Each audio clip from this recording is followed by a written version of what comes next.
Alright kid, get in here. Have a seat, the Don's talking to you. You know the drill by now. We got some pretty heavy stuff to go over, but first things first. You doing okay? Of course you are. You're above ground, you're still breathing, and best of all, the gaming mobster, Screwface Capone, is here to bless you with another video. Now how awesome is that, kid? So now that that's out the way, let me ask you something. You remember back in the day when you weren't interested in the video game, you simply ignored it? Or the most you did was probably play it for a little bit, maybe you played a demo, maybe you played it at your friend's house, or maybe you just read a review about it. You decided the game wasn't for you and you moved on to something else, right? And that's pretty much all you did.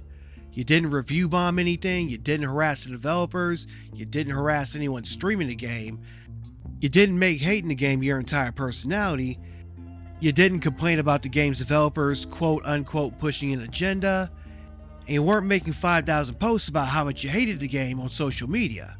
And you certainly weren't complaining about the game's existence over a year after it came out. You just decided not to play the game and you moved on to something else that you liked. Good times, right? If these past few years have shown anything, it's that gaming discourse is in the gutter.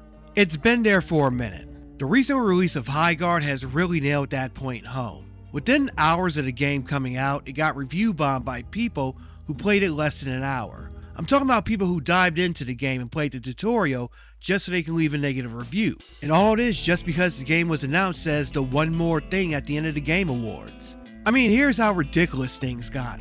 A certain edgelord streamer who got in trouble for messaging minors lied about receiving an invite to an event about the game and turning it down. And of course, you got the online content creator farm. Frankly, this is all doing too much. But what about the game itself? What is so bad about the game that people feel the need to clout chase to this level? Well, Gambinos, that's what this video is here to discuss. Because you're going to hear about this game from the viewpoint of someone who's actually played the game. And yes, somebody who sucks at the game. And with that, I'd like to welcome you all back to Was It Really That Bad? This is an all new segment of mine where I take a look at a game that's been dubbed a failure and ask the question, was it really that bad? Today, we're going to take a look at Highguard, the latest live service game to hit Steam. It's got a bad perception amongst the gaming public, but how much of that is earned? Is any of that earned? Well, let's dive in. For those of you who spent the past month and a half living under a rock, Highguard was revealed as that big one more reveal at last year's Game Awards. The game is the first released by Wildfire Entertainment, a team made up of people who worked on Titanfall and Apex Legends. So with that kind of pedigree behind them, obviously there's a lot of high expectations. Of course, it got a lot of hate due to the fact that everyone is expecting something big, like Half-Life 3, Titanfall 3, or Titan Life 3 or something like that. So what about the gameplay? Highguard's gameplay can best be described as a mix of hero shooter, a mix of siege, a pinch of MOBA, and a little bit of looter shooter sprinkled in for good measure. You have your pick of 8 heroes to choose from, each with their own abilities. From there, you select the loadout. You got your usual pistols, shotguns, assault rifles, sniper rifles, and so on. The maps are big, so you'll need to use your mount to cross terrain pretty quickly. There are also zip lines around the field as well. The game's main mode is a 3-on-3 siege. There are several layers to the game loop. When you first start the game, you're given about a few minutes to reinforce your walls around your base to bolster your defenses. Then the map is opened up so you can use the next few minutes to mine minerals, which you can use to buy armor and weapon upgrades. After that, a sword-like object called the Shield Breaker spawns somewhere in the battlefield, and from there, it's on. You and your team have to grab it before the enemy does. Once you grab it, you have to make your way to the enemy base where you jam it into a tower. This activates the siege phase of the match. The siege tower appears, and if you're the attacker, you have to force your way into the enemy fortress and bomb one of the enemy's generators. On the other hand, if you end up on defense, you have to prevent the enemy from doing this, obviously. There's only a limited amount of time to accomplish each task, so you either have to plant the bomb, or if you're the defender, you have to ward off the enemy team long enough. Once the siege phase is over, it's on to the next round, but you have a short amount of time to enhance your loot. Now, both the shield breaker phase and the siege phase are timed. For instance, if the shield breaker hasn't been planted quick enough, you go into overtime where the respawns are locked out, so you either have to plant the shield breaker or simply kill off the other team before they kill off you.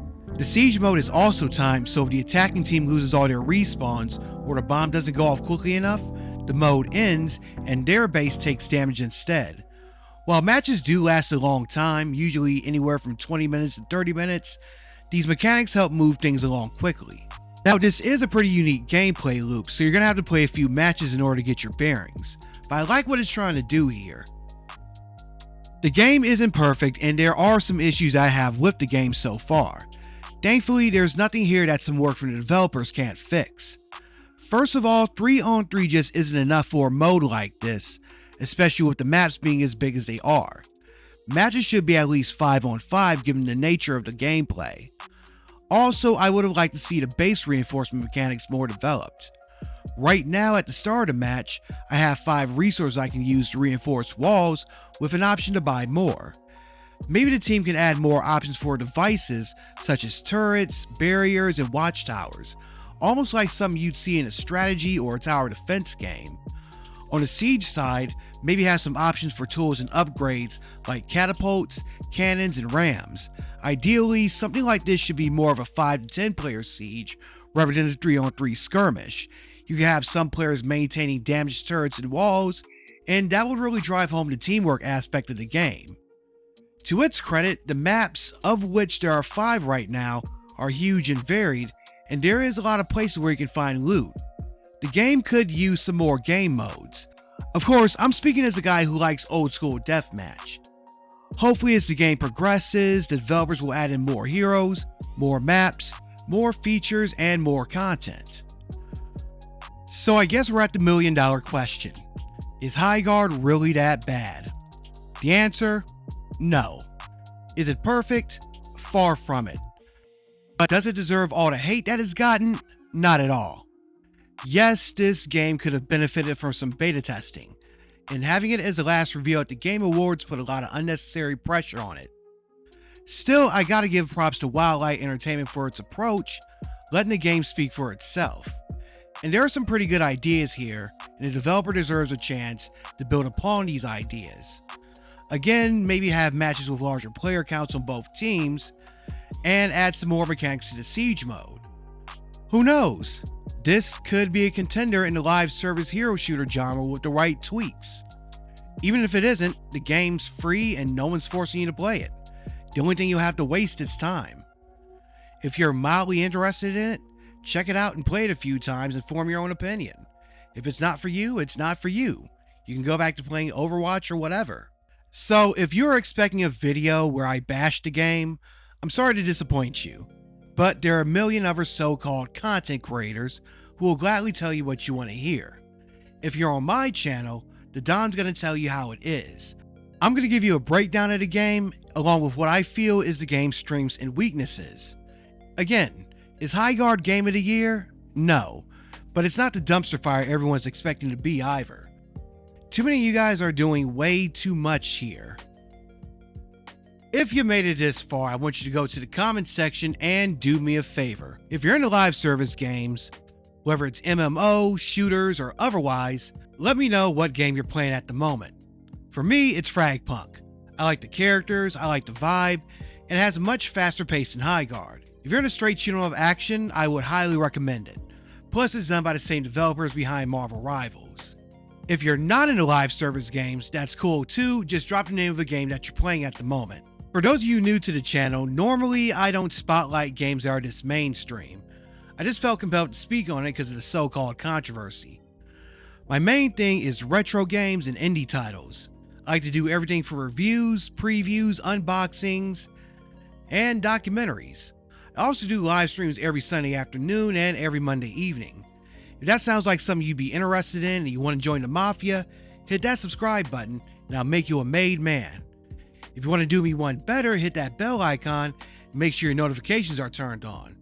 I got tons of stuff on the way and you're not going to want to miss any of it. Anyway, if you want to check out some more of my content, a couple of my videos just popped up on your screen. So check those out, and until next time, I'm Audi 51,000G, kinfolk.